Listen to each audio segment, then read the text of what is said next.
Congresswoman, I guess they don't want the president to broker a deal between both sides. They don't think he should be talking to one of those sides. This is typical from the Democrats. But what do you make of them trashing President Trump, the peace president? Well, you know, if they could actually read, they would see that we're not sending weapons to Russia. And if that was indeed a true argument, you would think that the U.S. government at President Trump's direction would be sending weapons to Moscow. And that's simply not the case. But more to your point, Tommy, if you look historically, I think it was also President Bill Clinton that had a great relationship with Moscow. And to be honest with you, the only reason why Democrats are reverting to this topic is because they're hoping that their voting base is still brainwashed from the 2016 election with Hillary Clinton, which we now know has been debunked. But I want to just point this out, Tommy, that there are many people, not just Democrats in Washington, that don't want this peace deal to go through. And that's because a lot of them have an invested interest into some of these defense contractors, and they're personally invested with their stock portfolio. So you're seeing pushback, but I do have faith, and I've been able to see the internal conversations, and I think that it'll happen. Congresswoman, looking ahead to 2026, of course, we got the midterms coming up. That obviously you're elected in for 2 years. You're campaigning for half that time. That's not your fault. That's just how it works. But when we look at the intersection of policy and politics going into the midterms, most Americans sit at home and they go, Trump's doing a good job. And when you look at what he's getting done, a lot of it he's getting done through the executive branch. You've got the big, beautiful bill you guys have passed. You've got things like the Lincoln-Riley Act that I think you should tout more heavily. But are there some agenda items that you all, the Republicans in the House, can really push and say, hey, this is what we're doing for Americans, and this is why we should be reelected? Most certainly. I think to your guys' point earlier, you did a great job covering the fact that we need we need voters to show up to the polls. I think that in part that has to do with the fact that we need to codify President Trump's executive orders. So I know Speaker Johnson has announced that upon returning, there's going to be 81 of those executive orders that we're going to be working on codifying and marking in stone, so they can never reverse those. In addition to that, one of the top issues in this country right now, something that I addressed with you all last time I was on with you, is banning insider trading. And I have since gotten a commitment from Speaker Johnson that within the first quarter of next year, we will actually be banning that. That's something that Hakeem Jeffries has been actively working against. So that actually came out in the press. Democrats called him out for actually trying to stop that bill. And so I think that there's a lot that we're going to be able to do. But again, codifying, invigorating the base, and making sure that President Trump is out on the campaign trail, which he's promised to do. That sounds like something you might even get Thomas Massie to vote for. You guys might be the party of unity next year. That'd be good. Congresswoman, Obamacare subsidies are set to expire this week. Democrats and some Republicans are forcing a vote on a 3-year extension of the tax credits that could come in the first week of January.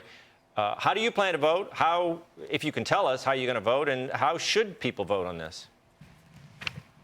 Look, my district as a whole did not like Obamacare from the get-go, and so I'm going to be representing their interests when I go to vote when we return. But also, too, there are a number of Americans that are afraid that if, for example, this expires, that they might lose coverage. Now, although that's a small percentage, I think that the optics need to be managed on that. And so obviously Obamacare in the current form can't stand. There's been a lot of fraud. There's high premiums. I mean, it just hasn't worked out. And so I think that President Trump has always been on the side of finding a solution and finding a better way of making things work. And I have faith that the administration will be putting something forward for Congress to work on when we return. But again, I mean, part of the reason why it's been such an issue and why healthcare and insurance as a whole has been one of these festering wounds is because of that special interest money that you had mentioned earlier that's kind of infecting and impacting Washington, D.C.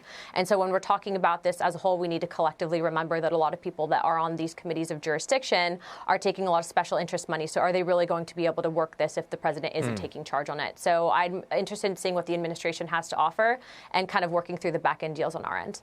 Congresswoman, Oversight Committee Chair James Comer is expanding the investigation into the widespread fraud in Minnesota. He's invited 7 current and former state officials to explain themselves in front of his panel. Congresswoman, what do you hope the Oversight Committee gets out of this investigation? Look, I think I share the same frustrations with many Americans in that who wants to see another hearing without there actually being charges brought against people that are essentially defrauding the federal government and stealing from American citizens that deserve a lot of these resources that they're stealing. And so I'm hoping that we'll bring these people forward, that they can give us names and people that the DOJ can arrest. But I don't want there to just be another announcement, another angry, 15-second tweet on X, and then have it go away. I think that the DOJ needs to perp walk people if they've broken the law. We talked earlier that if for some reason Hakeem Jeffries gets the gavel, they may go after an impeachment process for Trump. It seems to be their favorite policy seems to be to hold impeachment hearings. If by some chance that happens, how do you think that'll sit with the American people, and can you use that on the campaign trail? I don't think that the American people want to go through another bogus impeachment, but I also know that I've heard it directly from many Democrats that have gone on CNN or MSNBC and said that that's what they intend to do if Hakeem Jeffries does become Speaker. Not to mention they're just going to obstruct. And part of the reason why the American people wanted a change and why they did not vote for Kamala Harris, and as Tommy had pointed out, why we won by such a big margin this past election cycle, is because of the fact that they wanted President Trump's policies to be fulfilled. And so all we have to do is remind the American people exactly what they are going to do if the Democrats regain control, and also to what we've done for the American people. So remember, that big, beautiful bill, there was a lot of good tax incentives there for the American people. There's a ton that we're still going to do, and I think one of the biggest winning issues will be if a Republican Congress can codify President Trump's executive order on capping prescription prices, which I'm hopeful that they will do. If that happens, the midterms are with us. The winds are in our sail, and we win, and we can continue on bringing prosperity to Americans. Congresswoman Anna Paulina Luna, thank you so much for joining us tonight, and again, Happy New Year. Thank you. God bless. God bless you. Hey, Sean Hannity here. Hey, click here to subscribe to Fox News YouTube page and catch our hottest interviews and most compelling analysis. You will not get it anywhere else.